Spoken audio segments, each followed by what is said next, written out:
Vamos lá resolver mais uma questão de física, questão do IFAL 2010, questão número 4, que diz o seguinte: um plano inclinado, cujo ângulo da base é θ, pode deslocar-se sem atrito com a superfície horizontal lisa. Sabendo que o coeficiente de atrito entre o bloco de massa M2 e o plano inclinado vale μ, podemos afirmar que para que o plano inclinado permaneça em repouso, é preciso que... E aí nós temos as alternativas. Bom, para fazer essa questão, existem duas formas de fazer essa questão. Uma fazendo conta e outra não fazendo conta. Por quê? Se a gente lembrasse aqui, né, que a força de atrito é o coeficiente de atrito multiplicado pela força normal, ok?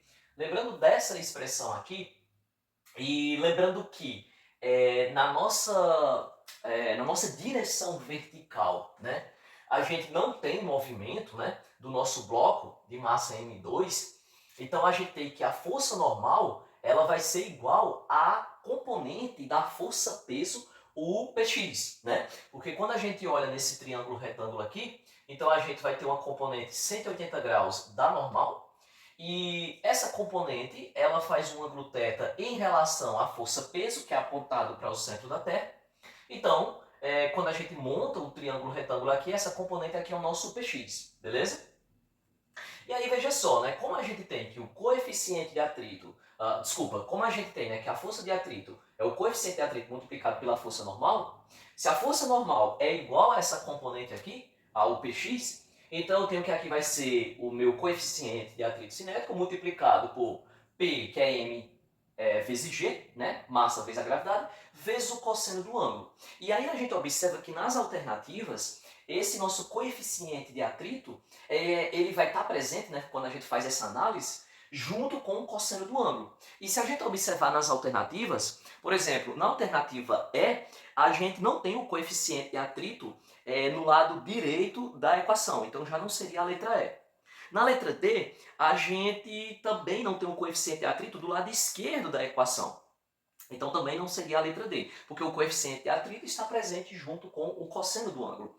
Na letra C, a gente tem o coeficiente de atrito no lado direito da equação junto com o seno do ângulo. Então não pode ser também.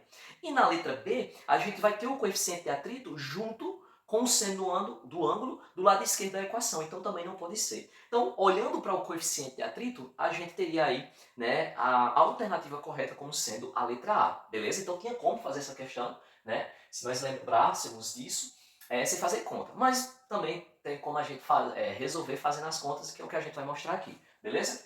Bom, então a gente vai analisar esse nosso sistema em duas situações. A gente vai analisar a situação em que o nosso bloco de massa 2 está subindo e a situação em que o nosso bloco de massa 2 está descendo. Analisando esse bloco M2 subindo, né, então ele vai subir aqui, se ele está subindo, significa que a força de tração é maior do que a força peso e a força de atrito, não é isso? Que são as forças que nós vamos analisar aqui, que são as forças presentes na direção horizontal, que é onde a gente está tendo movimento, né? Então significa que a atração vai ser maior que a componente Px, tá? E agora quando eu coloquei aqui Px, nós estamos analisando aqui na horizontal, tá? Que aí no caso aqui é o P seno do ângulo, beleza? E a força de atrito. Então, como essa vai ser a maior, então aqui vai ficar positivo, esses dois aqui são negativos, né? E isso aqui vai ser igual à nossa força resultante, massa vezes a aceleração, beleza? Beleza.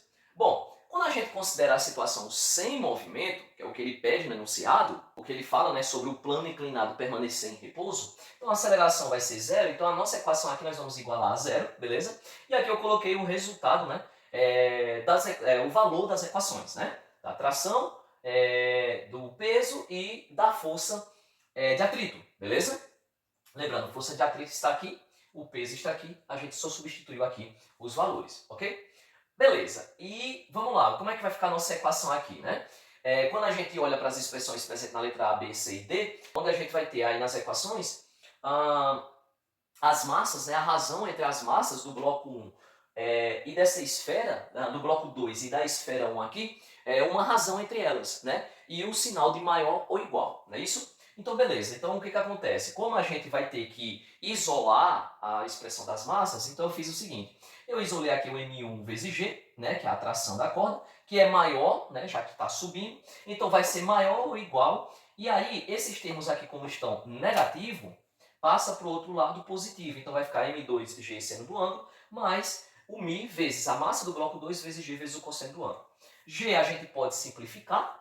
E aqui eu tenho M2 e M2, né, onde eu posso isolar. E aí esse M2 passa para o outro lado dividindo. Então eu vou ter a expressão M1 dividido por M2, que vai ser maior ou igual ao seno do ângulo, que é o que vai sobrar aqui dessa equação, mais o μ vezes o cosseno do ângulo. E aí eu fico com essa equação aqui, beleza? Isso analisando, né, a situação em que o nosso bloco 2 está subindo, ok? Agora nós vamos analisar a situação em que o bloco 2 está descendo, tá? Bom, quando esse bloco 2, ao invés de ele subir, agora vai descer, se ele desce, significa que a força-peso ela está sendo maior do que a força de tração e que a força de atrito, não é isso? Porque o atrito é contrário ao movimento. Então, o nosso Px vai ser o maior, e aí ele vai subtrair com a força de tração menos a força de atrito. E isso aqui é igual à nossa força resultante, que é a massa vezes a aceleração. Quando a gente considera, né, o sistema sem movimento, a aceleração é zero, então nós igualamos a nossa equação para zero. E aqui eu vou substituir os valores, né, o valor das equações para o peso, a tração e a força de atrito, ok? Simplificamos o G novamente. E aí a gente tem que... eu isolei esse meu menos M1 aqui e passei para o outro lado esse termo e esse. Como esse aqui está positivo, passou para lá e ficou negativo. E esse que estava negativo passou para lá, para o outro lado da equação e ficou positivo. Posso multiplicar essa minha equação por menos 1, então significa que esse M1 fica positivo, esse aqui fica positivo e esse aqui fica negativo, né? Esse M2 está presente nos dois lados da nossa equação, nós podemos isolar ele e passar para o outro lado dividindo. Então, M1 dividido por M2 vai ser igual a essa expressão aqui. E aqui o nosso sinal ele inverteu porque eu multipliquei a equação por menos 1. E aí, quando a gente multiplica por menos 1, tem que inverter o sinal, né? Então, a gente fica com essa equação. E aí, quando a gente olha para essas duas equações aqui, a gente vê que a alternativa correta é a letra A.